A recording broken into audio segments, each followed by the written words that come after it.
listening to the HIT.OR.DIE podcast with hosts Jake Soldati and Chad Rothberg. Hey everybody, welcome to the HIT.OR.DIE podcast, episode 26. We're here with homegrown talent, Connor Brogdon out of Liberty Madera in the Ranchos. He graduated there in 2013. He was also drafted out of high school in the 40th round by the Braves. He went to Fresno City 14 and 15. While he was there, he had his stats where he was 15-1 with a 2.66 ERA in 150 and 2/3 innings with 142 strikeouts. Went to Lewis-Clark in 2016. He was there. His ERA was 2.81, and he was 6-0 and 51 1/3 innings with 48 strikeouts. And in 17, he was 8-1 with a 2.91 ERA in 80 innings and 99 strikeouts. So his career at Lewis-Clark, he was 14-1 with a 2.86 ERA in 131 1/3 innings and 147 strikeouts. So as you can see, he was a strikeout pitcher. So, and then out of Lewis-Clark, he was drafted in the 10th round by the Phillies. Finished the 2017 season. He was in short season with a 3-1 record, with a 2.34 ERA in 34 2/3 innings and 45 strikeouts. He spent all of 2018 in low A, had a 5.3 ERA, a 2.47 or 5.3 win-loss record, 2.47 ERA in 69 innings with 79 strikeouts. In 2019, he had 3 MLB spring training appearances. You only gave up 2 hits. One of them was a bomb, so we'll get to that. We want to know if you remember it and who it was. Definitely. Your 2019 was your biggest season so far. You started out in high A. You had a 2-0 record with a 1.8 ERA in 20 innings with 23 strikeouts. Moved right up to Double A. You were 1-1 with a 2.66 ERA in 23 2/3 innings with 39 strikeouts. And then you finished the year in Triple A with a 3-1 record, 3.06 ERA, 32 innings, 44 strikeouts. So your combined 2019 season, you were 6-2 with a 2.61 ERA, 75 1/3 innings, and 106 strikeouts. That's a good freaking line right there. That's a good year. Yeah, it is. Connor, welcome to the show. Yeah, thanks for having me. Getting to that, like we just talked about, you had 2 1/3 innings in your 3 appearances in big league camp. You said you were up there for 7 days or 7 games, which is, just awesome. How's that experience? Just seeing that coming from minors and pretty much only being in the minor league system for not even a year and a month or a couple months. Mm-hmm. And then you're in big league camp in your second spring training and going to the home run. Yeah, it's definitely a good experience going up there. You don't get anybody at your minor league games, maybe a couple people's parents or something. And then you go over there and it's maybe like 10,000 people in the stands, all the big leaguers. You go out to warm up Andrew McCutchen in right field in between innings. So that's definitely a really cool experience. And then you get into the game, and that was the first time is when I gave up that bomb, the first game, and I was definitely real nervous. And yeah, I remember it. Dead central, I think it put a hole in the hitter's eye about 450 feet out. Yeah, I don't remember who it was. I think it was another minor leaguer, but it was... Okay. That's what I was wondering, if like a big league guy got you. No, it was another minor leaguer, I'm pretty sure, but it was pulverized. Yeah, it's crazy. But yeah, you only gave up 2 hits and 2 1/3. That's pretty good. That's a good outing. So obviously your name is, on the radar of the big guys, because you get that opportunity and you can talk about, not a lot of guys get that opportunity to go to big league camp and try to at least show what you can do. And let's go back to high school. You get drafted, 4th round by the Braves. I know you wanted to get drafted. That was a thing for you. Was that a change? Getting drafted, did that change where you're going? Because were you going to Fresno State? Yeah, I was full committed to Fresno State at the time. And I think the Braves knew that when they took me and never even really offered me anything. It was the last round, I think 3rd to last pick too. So they just said, we know where Fresno State's at. See you in a few years, hopefully. And that was about that. So then when did you decide, drafted... maybe let's go to City and find that, see what's up with that. So there's kind of a funny story on that. I don't want to get too deep into it. It's kind of water under the bridge at this point. It happened so long ago. I actually did attend Fresno State for I think a total of about 5 days, and Coach Batesel and I just we had a little bit of a disagreement. Let's just say didn't see eye to eye on a few things. I think it was really at the end of the day, and like I said, it's water under the bridge now. I don't hold a grudge. Hopefully he doesn't either. I don't know, but I decided that the best move would probably be to transfer out for me, and called up Coach Scott, and he had a place for me right away, and that was kind of that. But yeah, I think that was probably now looking back, it was the best move I could have done, and I think it paid off all right. Yeah, I'm sure Coach Scott's like, no, I'm not gonna take you. Like having that kind of arm to come in and almost solidify the one spot for him. And you put up some great numbers there. And did you see a difference in being a freshman at a junior college? Now you got scouts looking at you even more than if you went to a 4-year. And this is where I'm not telling people not to go to a 4-year, but this is the difference. You go to a 4-year, you got to wait 2 to 3 years to get drafted again. Now you're at City. You were already drafted out of high school. Now you can get drafted your freshman year even. What was that like, the atmosphere and just guys coming out to watch you then? It was good. You definitely it was kind of the same feeling as when I was a senior in high school. You get nervous seeing the scouts and the radar guns and stuff, and you always want to perform. And I think maybe if I had taken weightlifting a little bit more serious and not been maybe $175 in JUCO, somebody might have taken a chance on me. But it was exciting. It's always exciting to have that opportunity to maybe have somebody draft you in the draft. And then you go into your sophomore year, and obviously you're having a great season. Maybe you're getting drafted again because a lot of guys get drafted out of there. I was fortunate enough my sophomore year, but Lewis-Clark, one of the most well-known NAIA schools in the entire country. For their powerhouse tradition, and there's been a lot of talent from the Valley that have gone there and been successful and have won national titles. And what was that? Were you like your sophomore year? I'm definitely getting drafted. Then Lewis-Clark comes in. What was that kind of thing? And obviously picking Lewis-Clark, it's not a bad decision because you did good there too. But what was that like going through that process? I don't think I was thinking I would for sure get drafted or anything like that. I think I was definitely hoping. But when Coach Solberg and Coach Scott approached me with the idea of going to Lewis-Clark, I honestly didn't know anything about them. So I did a little bit of research and just found out that they had won, I think, 17 national championships at the time. And I was like, okay, that sounds pretty good. And they're always competing. They host it too, so it sounds pretty good. And they put me in touch with the coach. I went on a visit.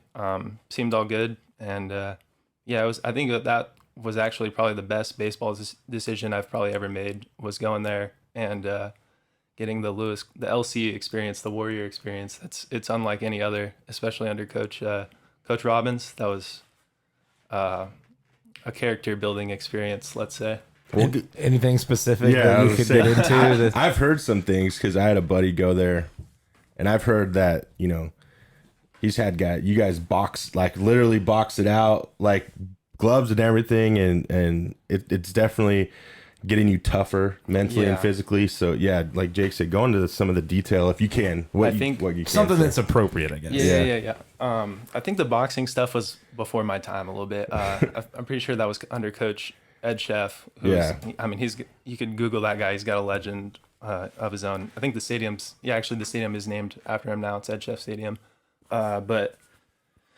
We never boxed. that would have been something. But probably the best LC story is there's this hill. It's just called The Hill, and it's 6.9 miles in length. I don't even know. I don't even want to venture to guess at elevation. I would say over 1,000 at least. Probably. I don't even know if I'm selling it short. It's way up there. It's, I think, 22 switchbacks. Anyways, you just run this thing and you snake your way up all the way up this hill. And you start at the very bottom and run all the way up 6.9 miles. Don't stop. Both times I did it, it was anywhere from like 30 to 35 degrees. short sleeves and shorts. You weren't allowed to wear long sleeves or sweatshirt or anything like that, or even, like those nice warm flannel leggings. Yeah. Nope, none of that.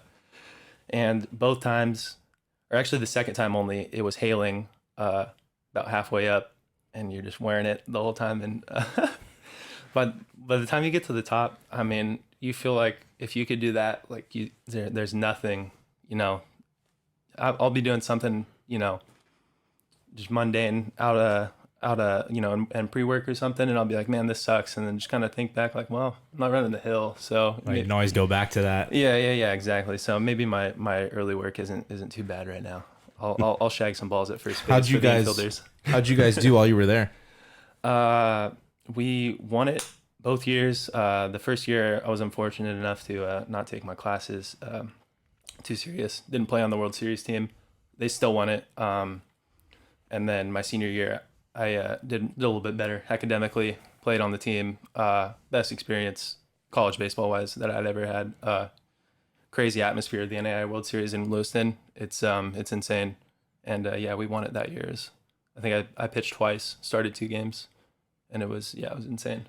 What that's got to be tough to have to sit and watch your team, win it all. I mean, I'm sure that something now you can, again, go back to, and when you need to, a little kick in the pants. Yeah, absolutely. If I were to give any advice out there to younger kids, I would say, take your classes serious. I think if I had been on that World Series roster, I probably wouldn't have had to go back to school that senior year. I probably could have maybe gotten drafted somewhere and somebody would have taken a chance. But academics are important. That's the whole reason why I was in the NAIA to begin with, is because I did the same thing at Fresno City. So, definitely a learning experience for me. Now that I'm, almost 25 years old, I look back and I just think like, why didn't I just go to class and stuff like that, But it's almost humbling to think back, and it's not that hard, exactly, to just go and do that. And especially it's hard being a base. An athlete. It's just tough. It's something that you grow from. I had this conversation with a friend of mine, Jeff Cox. A little shout out to my boy. They lost his daughters play travel softball, and they lost on a tough, mental kind of lapse of a play. And I was like, dude, if you'd have lost 10-0, do you think they would have learned anything from that loss? Probably not. Yeah. But a 2-1 last inning, mental mistake is a teachable thing that they can grow from. And that's the same thing. You have a year where, you kind of let it get away from you, for whatever reason. Mm-hmm. And you always have that, you can, as long as you grow from it, and use it as a positive going forward. Like you said, one of the questions I want to ask, being where you've gotten, and we're probably jumping ahead and we can get, to the flow, but what would you say to a 16, 15-year-old kid who's D1 or bust? And we've talked about that, or kind of shies the JUCO route, or, they say they want to get to a certain level, but aren't putting in the work like they should. Yeah, I would say you just if you really want to be, perform at the peak level, at the end of the day, like no matter how talented you are, no matter how much God-given talent you have, you've got to put in extra work. I mean, you've got to perfect your craft, especially as a baseball player. What we do is so unique. I don't think there's any other real overhand sport like it out there, really. So, it's got to be something you have to work on. You have to take care of your body, your nutrition. This is all the stuff that I've learned since getting into pro ball. I was fortunate enough to just, kind of skate by on talent. Now that I've, gotten here and been performing with the best of the best, it's like, oh man, I better start taking it serious. You got to lift weights, you got to eat right, you got to get sleep. And then, like we said before, academics, man, you got to get that done. That's the whole ticket to getting that draft pick, is going to school, getting the exposure, and without the grades, you can't do it. Yeah, I mean, talent's only one part of it once you get there. I mean, I never got there, but you guys, plus could attest to that. Grades and stuff, it helps out with leverage on signing bonuses and stuff like that. You could have all the talent in the world, but if you don't have leverage, they can offer you whatever they want, knowing that you have to take it. But if you have leverage with school, where, if I'm okay if I go back another year, then they're like, no, we really want this guy. They're going to bump up your money, So that's another thing of going to school and getting that right, along with, working hard. And that's what I posted a Tebow video the other day, which I just love Tebow. I'm a Tebow fan. I think he's a great role model. and he just had a thing of, can you look in the mirror and say you outworked everybody today? If you do that every day and you can honestly look in the mirror and say that, then you're working hard. And if you can't, then you better get your butt back out there and, grind a little more. So, but yeah, and I think, with everything that happened to you, maybe it's not the way you wanted it to happen, but you also wouldn't be as mentally tough and probably where you're at today in baseball if things didn't happen that way for you. Yeah, I would 100% agree with that. I think my path, is what got me here. But I think I definitely could have done a lot of stuff different to maybe make it an easier and more, comfortable path. But, at the end of the day, I'm not really mad about it, And then your draft, the process there and like, was there any anticipation of going higher or? No, definitely not. When I got picked in the 10th round, I was so surprised and happy. As a senior at an NAIA school, I thought, I'm thinking, third day, fingers crossed, hopefully. And then waking up the morning of the second day, getting a few texts from some scouts and saying, will you maybe sign here for that, this, that, and the other. I was like, oh man, I got a shot. And then when the Phillies pulled the trigger, that was a crazy feeling. I definitely did not expect to go as early as the 10th round. Like I said, as a senior sign in an NAIA school. I was real surprised. And how was that transition from, NAIA college ball to affiliate baseball? Luckily for me, I had been at LC for those 2 years. So just about anything seemed like a walk in the park. It was nice to get out there and see like the professional side, kind of it's a little bit more relaxed, for sure than college baseball, especially LC. But I think just having gone there made that transition so much smoother for me, and being able to see like, oh man, this is professional baseball. This is nice. I get to do this every day. This is something I can look forward to for sure.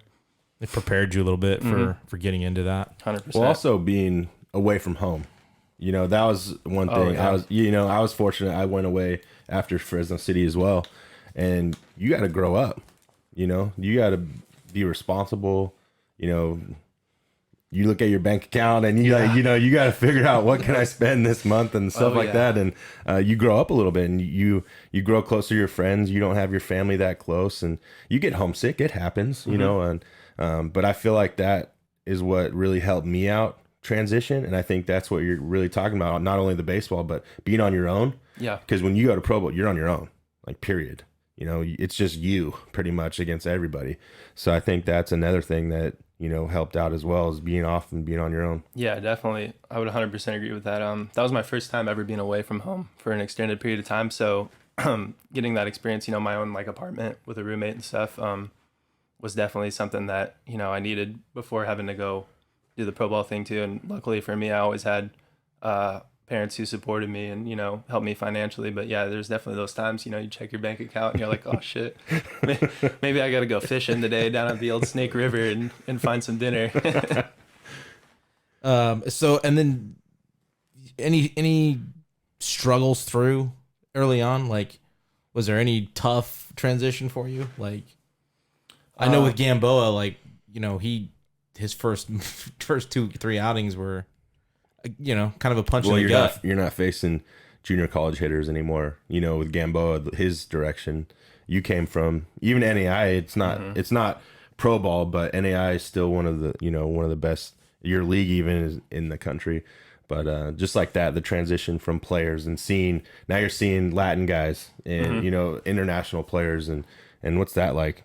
It's definitely you start to learn how to approach and have a plan against hitters. You can't just, because like in the NAI there's those teams like lower level where you can just kind of rely on your stuff and it's all good, but then you get to pro ball and 1 through 9 everybody can swing it no matter what, and you have to start planning, and I think that's another aspect of the whole like learning experience. The adjustment when you get there is that's a whole nother facet of the game, is the approach, the plan, like knowing what you're going to do to a hitter to be able to miss his barrel, because 1 through 9, like I said, they can all swing it. It's pretty much every college's best hitter, best player, on every team. Or like you said, the Latins, some of those kids, like there's this kid when I got there, I think he was 17. He was either 17 or 18. Jalen Ortiz, one of our top prospects, and he's just hitting like 475 feet moonshots in BP, something I'd never seen before in my life. And they tell me the kid's 18, and I was just like, with a wood too. He's yeah, not even... with a wood bat. And it probably sounds just so different than everybody else. Yeah, it does sound different when those guys swing. It's fast. I love it. Yeah. What's your routine? Like, what's your process, your preparation, all of it? Like, what's your whole routine? As a bullpen guy, I just kind of, it's all the same for most bullpen guys. You show up, you get your early work done, your catch. If it's been a few days, maybe get some mound work in, like a light 10 pitches or something, feel the bump again. But yeah, and then, your preparation is more for the, let's say like 4th through 9th as a reliever. You start maybe about the 5th inning, moving around a little bit, depending on. Is that a bus? It sounds like something. Yeah, around like the 4th or 5th inning, you start moving around a little bit. Depending on what your routine is. Mine, it's pretty simple. I just kind of, arm circle, do a little feel a little hamstring pulls, limber up just a little bit, and then at that point it's kind of just you wait for the call. For me personally, I walk out to the bullpen in the 1st inning with a cup of coffee, and I usually down that by the 3rd, and then just that has me feeling pretty good for the rest of the game, and then I just kind of wait, hoping that they radio down and tell me to get going. You kind of know your role is where you come into a ball game. I would say the longer you stay with a team, since I was kind of moving so much, my roles were changing, but the longer I stayed with each team, I had a bit more of an understanding of my role. Because like in Reading, when I got there, I think I was only the one of 2 guys who were available to pitch that night. So it was just like, kind of, you might go in whenever, and probably going to be a long guy. And it stayed like that for a while. And then, after a month there, then I kind of started to fall into that late reliever role. So then you at that point, then you're starting to plan more for like 7, 8, 9, not so much like 5, 6. And then Lehigh, it was the same thing at the start of Reading. I was kind of anywhere, didn't really know. And then towards the end of the season, more of a late relief role. Where do you see your fit in the organization right now? More of a reliever, starter? Like where do they think you might be? I think definitely a reliever. I don't know where they see me as the organization. I don't know where they see me, like late, middle, long, what. But I think I just have the ability to come in and get guys out. I don't necessarily want to be a mid or reliever or a closer or anything in particular. I just want to pitch, come in and get guys out. And if I can do that on the big league roster, then that sounds quite all right with me. I don't really care if they see me as late, mid, long. You'll do anything. I'll come in and get some outs, yeah. Any big leaguers you faced? Yeah, I faced a few in big league spring training. I think I faced like Greg Bird. I faced Clint Frazier quite a few times this year. He owns me, unfortunately. He's pretty good. It is pretty good. Yeah, I think he's 2 for 3 with 2 doubles. So I mean, you gotta. You can't give ownage to 3 at bats. Nah, there's not. It's too small sample size. I know, but they're both. I pride myself on my changeup being my best pitch, and both doubles around my changeup. So that's kind of why I. You're gonna have to plan different for him now. Yeah. No more changeups. I mean, we've talked about it early too. He belongs in the big leagues. He's just in the wrong organization. Yeah, he's in the wrong spot. Yeah. Two times I faced him was in Scranton AAA, and then the other time was in big league camp. And then probably the coolest big league experience for me was I grew up a Twins fan. My dad, he wasn't born in Minnesota, but he was raised in Minnesota his whole life. So he's a Twins fan, Vikings fan, everything. And so I grew up a Twins fan, and one day in Fort Myers, we get word that Miguel Sano's rehabbing. And of course, I get in the game, and first hitter I face is Miguel Sano, and I was so nervous. I've been watching this guy on TV forever, or for as long as he's been in the league, anyways. And first pitch, fastball, belt high, should have been crushed. Just classic major league fly ball to shallow left, got me out of it. First pitch it was you got ownage on Sano. Yeah, for 1. Yeah. Yeah, for now. I can always claim that, I guess. But that was an insane experience. Having, that was one of my favorite players growing up, and now I'm facing him. It was crazy. I like that. Any more? I love hearing it, dude. That was like the biggest one that stood out. I can't really think of any others. So, but I mean, like, there's when I got to AAA, I started facing guys that I'd seen on TV left and right, like Gorkis Hernandez and Gregor Blanco, and guys that I watched play on the Giants too, because they're always on. I always like watching Kruk and Kite growing up when I couldn't watch the Twins. So yeah, you start facing a lot of guys that you watched on TV. It's a pretty surreal experience. Does it actually? But can you then feel like, hey, I belong here? You know what I mean? Do you get that feeling where sometimes you're looking at, man, I watch these guys on TV. Do I belong here? But then you're doing good, and you're like, hey, I'm right here. Yeah, I think that's exactly how I would describe it. You get up there and you're like, oh shit, like these are pretty big name guys. I watch these guys; they're big leaguers. I'm pretty nervous, and then you start performing and getting them out, and then you're like, oh man, like I guess yeah, like I kind of fit in here. Like this, I can do this. It doesn't really matter if they're big leaguers or not. I can still get them out. You got that confidence. Yeah.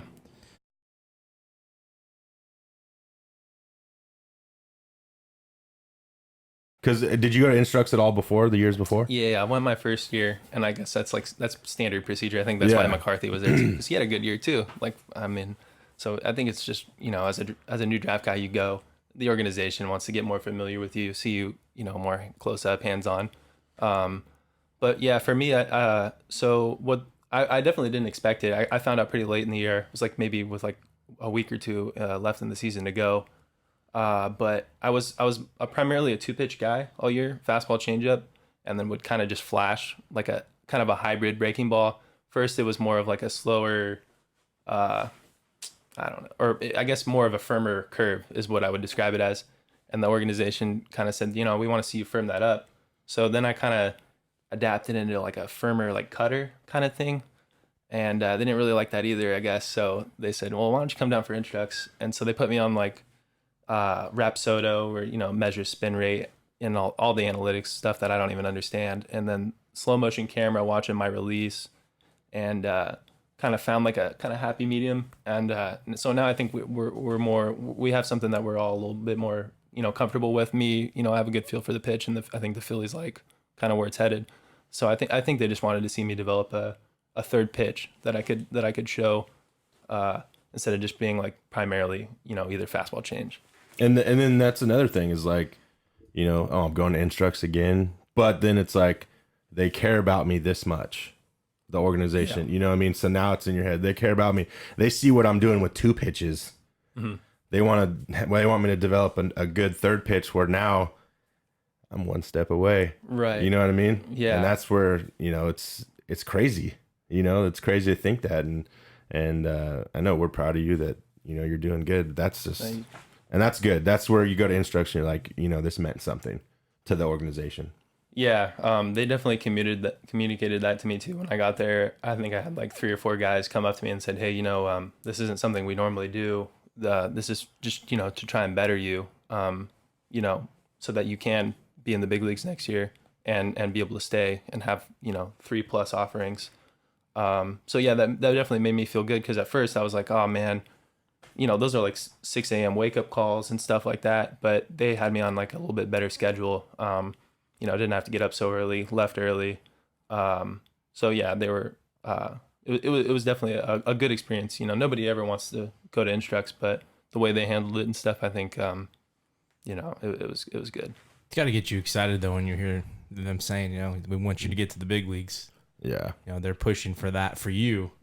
Yeah, this got to be pretty exciting, and I don't even know if you need any more motivation, but yeah, it would almost make you want to work that much harder. Sure, definitely. In a sense, you start. Yeah, some of those guys like like the top guys, like the field coordinators and the player development guys, they start telling you that kind of stuff, and these are guys that you don't even think know your name, especially me. I'm not on. I didn't think anyways I was on anybody's radar really until I started kind of making the climb. And then they start telling you stuff like that. And then, you're like, all right, like if next year is going to be the year, then I should really prepare this offseason and make, this spring training, the best spring training I can make it for sure. And give them the best look I can to try and make the club out of spring, hopefully, And preparing for spring training, this is going to be your 3rd spring training. It's almost like when in high school, we coach high school, guys coming back from break to January. I know what we expect our players to be like but go off your off season. What you're trying to be prepared for when you go into spring training, as in the sense of how ready to go you need to be. I think for me personally, just because this is a big spring for me, I want to be like no question about it 100%. You know, when I show up, I don't want there to be any second thoughts, you know, should I hold back on this slider or something, you know, maybe my arm's not ready. I want to be, for me, 100% like, you know, show up and be able to face hitters that day, you know, report day or whatever. And I don't even know if I'm going to big league camp or not. I just, you know, if I do go, I want to be that ready. Just because I think, you know, this would be a good spring to really prove something coming off last year. Well, seeing spring training, you get the mindset of the coaches and the organization. How do they want you guys showing up too? I think they probably are kind of on the same page as me. They want you to be 100%, but I know just, you know, there are guys out there that they show up and, you know, maybe could have done a little bit more in the off season for sure. But they let them know about it though. Yeah. They say every year, you know, you guys think we don't notice, but we know when you show up and you haven't been taking your off season or seriously, and you're not prepared. Like, we can see it. It's obvious to us. And I don't know. I've always showed up in pretty good shape. So I don't know what that looks like to them. And hopefully they've never thought that about me. I don't think that they have. But yeah. So I mean, they're all professional evaluators, so they know. So what information would you give to these high school kids out there on how prepared should they be when they show up January, whatever it is, for first day of school back? I mean, especially in high school ball, I always felt like, you know, when you come back after winter break, like the season, it's, you know, it's boom. It's on you. Yeah, exactly. You don't have a lot of time. So, and at winter break, you know, you don't got a lot of stuff to do besides, you know, you're not doing homework. You're probably playing Fortnite or something. So, you know, why don't you go outside and you know, it's not in high school, you know, you could get away with doing a little less. You can just play catch and mix in a few bullpens. And I think as a pitcher, you could be ready for high school ball. And it's not that hard. Like, you know, take an hour out of your day and go out there and play catch, get some sunlight, you know? Maybe get some foul poles in. Yeah, there you go. Yeah. Or ride a bike or something. I mean, because you know that they do that conditioning thing at spring training. Oh, you guys have that test? The double pull test. Yeah. Luckily, you guys do double pulls? Double pull test, yeah. Let's elaborate on that. I haven't heard that one. Okay, so you know your standard pull is just foul pull there, boom, done. Well, you run double pulls, you run down and you run back. Luckily, this is a staple at LC. We did these for fun, you know, on an off day. So by the time I get there, they tell you it's just 6. I think it's a minute. They give a minute 10 to do it, and then you get a 2-minute break.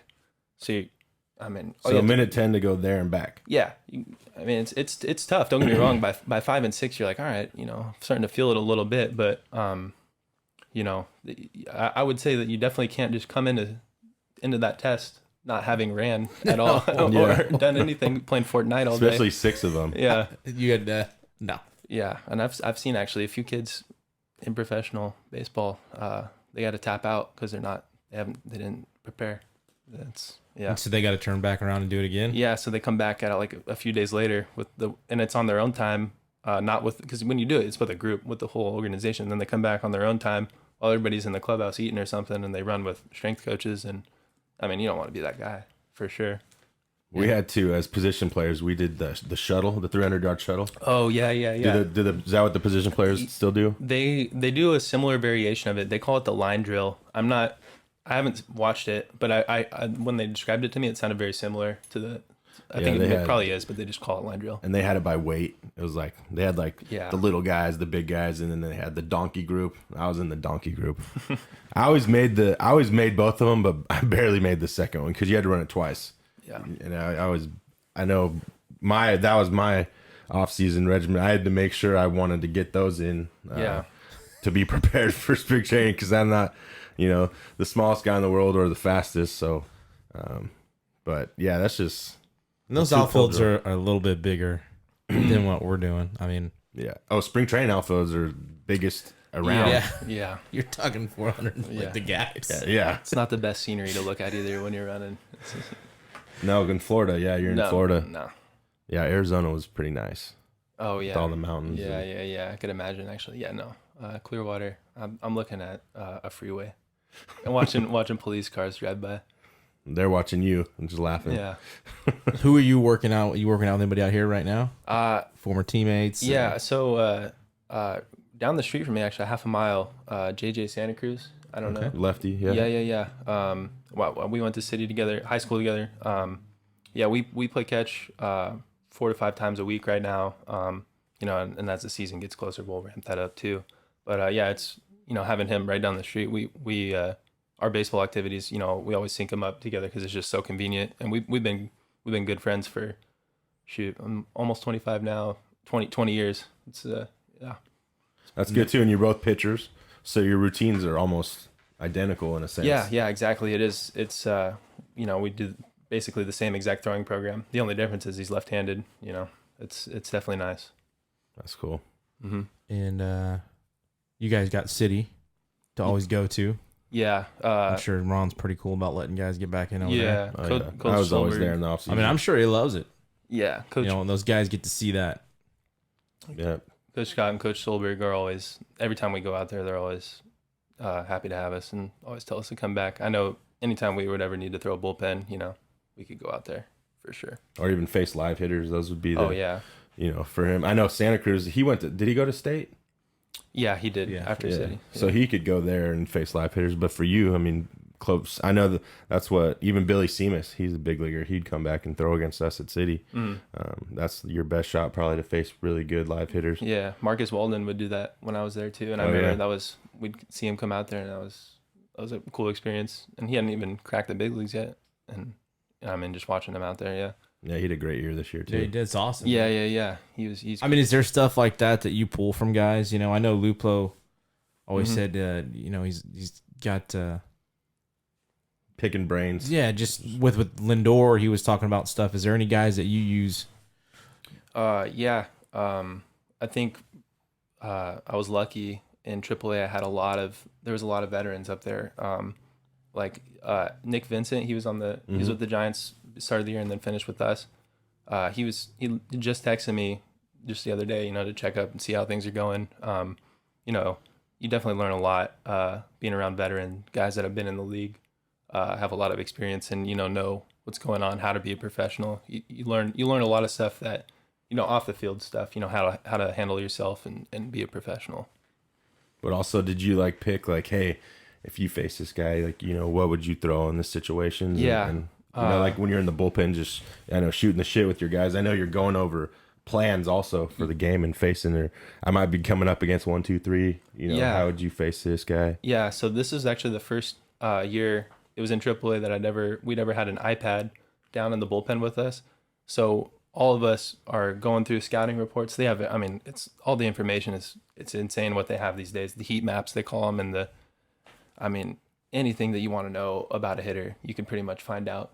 So that's kind of what you're doing. And another aspect of the preparation part is you're going through scouting reports. You're talking about sequences with these guys all the time. You know, how would you face this guy? Yeah. The preparation, yeah, that's, you know, now thinking about it now, I didn't even realize, you know, how much there is in the bullpen. And I forgot all about the iPad and all the heat maps. There's guys that just sit there and they, you know, look at heat maps for like, you know, an inning straight just to make sure that they have, and they'll put notes down and stuff. Yeah, it's pretty detailed. But that's almost, you know, what it's coming to nowadays to get that advantage to get to the big leagues.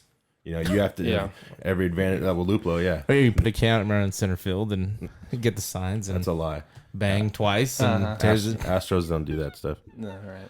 But you know what I mean. I mean, you have to try to get every advantage you can legally. Obviously, we're talking about. Absolutely. I mean, I don't see why you wouldn't.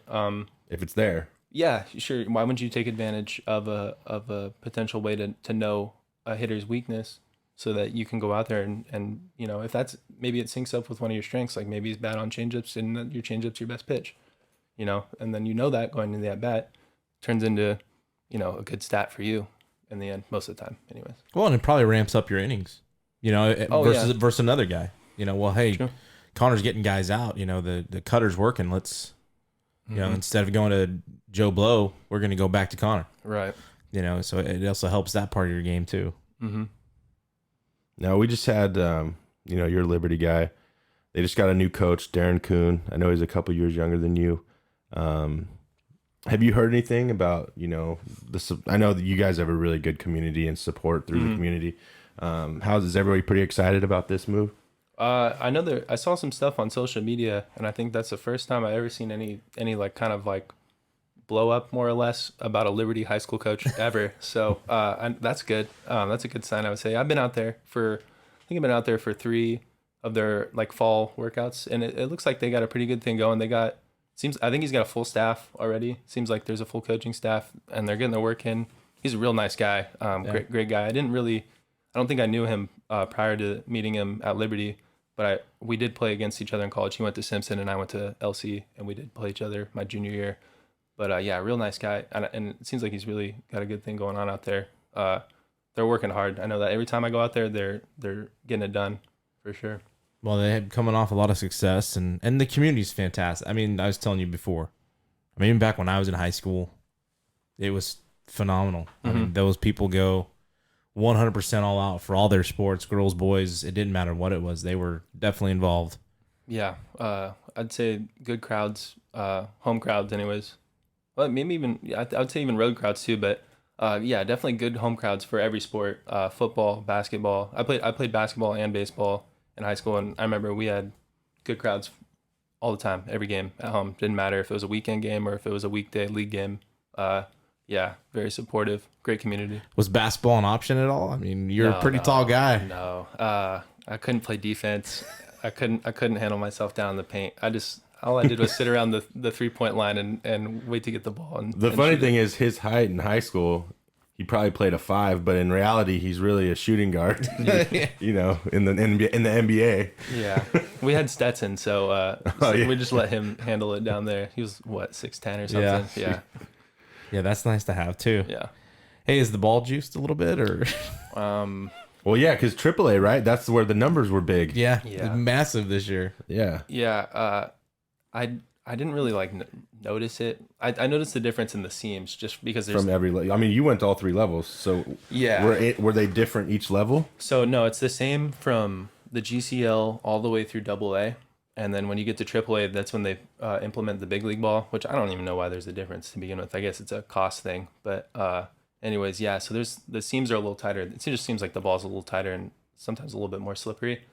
So that was kind of the biggest adjustment. But once I got over that, I didn't really believe in the juice ball. And then one day I threw a perfectly executed fastball low and away, and a guy stuck his bat out and capped it.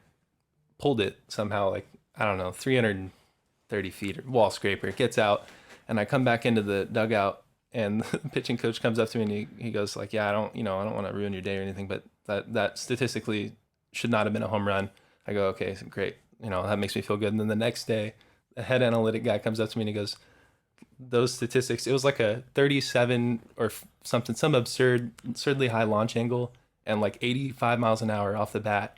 He said that those statistics analytics have never resulted in a home run all year. I go, perfect. That's awesome. That would happen to me. It's funny though, as it's tighter and smoother, but you watch these big league guys, the movement they're still putting on is ridiculous. And it's almost like they're throwing with the high school seam ball where high raise where you can get that kind of movement. It's outrageous that. So I mean, did you ever kind of pick up that kind of stuff, like different finger replacements and stuff with big league guys or older guys that you talk to? Not so much finger placement stuff. We talk grips and stuff, especially when I was trying to find that cutter slider kind of thing. But I think you start to, especially when it comes to getting movement on breaking pitches, you start to find ways to kind of, get a little extra bit of grip on the ball. Somehow, whether it's rosin and maybe the sun's out a little bit that day and you need to apply some sunscreen, you mix that with a little rosin, you might end up with something that might help a little bit. I'm gonna write that down. Sunscreen for pitchers. Yeah. No, but yeah, you find ways, especially you have to find ways when you get to the big league ball. It's not as easy to grip, but yeah, I wouldn't say you have to change too much in your grip. I think you just find ways to make it work best for you. Little jalapeno, rub some snot on the ball. Get the. And then guys got a new manager this year. Yeah. Joe Girardi. Yeah. Did you ever get to meet Kapler though, like being in the big league camp? I did. When I was there, yeah. After I had a pretty good outing one day, and he came up and gave me knucks and told me good job, and I mean that made my entire spring training. That was the coolest experience ever. Yeah, Cap seemed like a great guy, and now he's with the Giants, so that's pretty cool. Did you get a vibe? Because we talked about this, and for outsiders that watch the Phillies, we thought, there's a lot of things that a manager can't control, with the way the players played and that kind of stuff. Because we thought he did a great job managing. And did you ever get a feel for how the players liked him? I mean, I didn't, since I wasn't up there, I didn't get the best assessment, but everything that I really heard, just kind of, through like the grapevine more or less, seemed all good. I thought, as a coach, he was well respected by the players. At least that was my take on it. And I can't even, I have no idea I can't comment on the front office or anything like that. Yeah, no. Yeah, so. But I mean, it kind of seems like that might be a reason. Like it's a personnel issue and has nothing to do with the team. I don't know. Maybe. I mean, or if a guy like Girardi's reached out to say, hey, I want to get back into it, do you make that move to go get him? He's got a World Series championship. Yeah. I don't know. I mean, it's either way, you guys got a good manager. I was going to say, you can't go wrong exactly. picking up Joe Girardi. So. But I mean, back to Cap. I know we've talked about it a few times, but it was his first year with that group of talent. I mean, you're not going to sit Hoskins, even though he had an off year. Harper did what he was supposed to. But it was inconsistent. It wasn't, he had some slumps through the year. I mean, there was a lot of injuries too. I mean, the fact stuff that you can't control. The fact that I was in AAA, thinking like maybe I got a shot, says a lot about what he had at his disposal up there. That I was, from single A all the way up there. There was a lot of stuff injury wise that had to take place for that to happen. So, but you took advantage of your opportunity. True. You made something of it. So you can think that way if you want, like, oh, people got hurt. The numbers don't lie. And I was I was just the product of injuries going up. And that may be true initially, but going into this year, it's this guy can pitch. They know you can pitch. That's because you took advantage of any opportunity you got. You just had to get an opportunity. Right. That's pretty much. And I think a lot of that guys happens with the injury or somebody gets sent down or some, people don't play good, but it's about capitalizing on your opportunity, and you did that. Yeah, that's true. So. Be confident. Go get it done. No, man. I don't want to. I was just saying, trying to be humble. I get it. Yeah. Well, yeah. Okay. And that's good. It's fine, but you can be a little cocky every now and then. No. You deserve to. What you have coming to you. I think that. I think you have a good shot. I hope you get that call for spring training. And even if you don't, I mean, you're probably going to get some innings anyways. Yeah, I would think so. But that'd be great to get that call, and a lot of decisions are made. Even this year, A-ball, AA, AAA, a lot of decisions are made up there, and sometimes the managers don't have the call. Right. Yeah. So the good thing is the front office wanted you to come to Instructs to work on something. They have faith in you, and just keep working your butt off, man. I think it's great, dude. It's Liberty's as far as baseball is concerned, they're always talented. I mean, you guess you could consider them a small school, so it's pretty awesome to see, a product from a smaller school going up and doing good things. I mean, I followed you through high school and into college, and we definitely knew about you, and it's pretty awesome to see the success you're having, and we hope it continues, man. And again, we appreciate you taking some time out of your day to come talk with us. Yeah, thank you for having me. No problem, man. Guys, that's episode 26 Yep. of the Hit.OR.DIE podcast. Follow Connor Brogdon here. I did see, before we go, I'm not crazy, but you are a Minnesota fan through and through. I've seen some Gopher stuff. Yeah. Everything Minnesota. Yeah.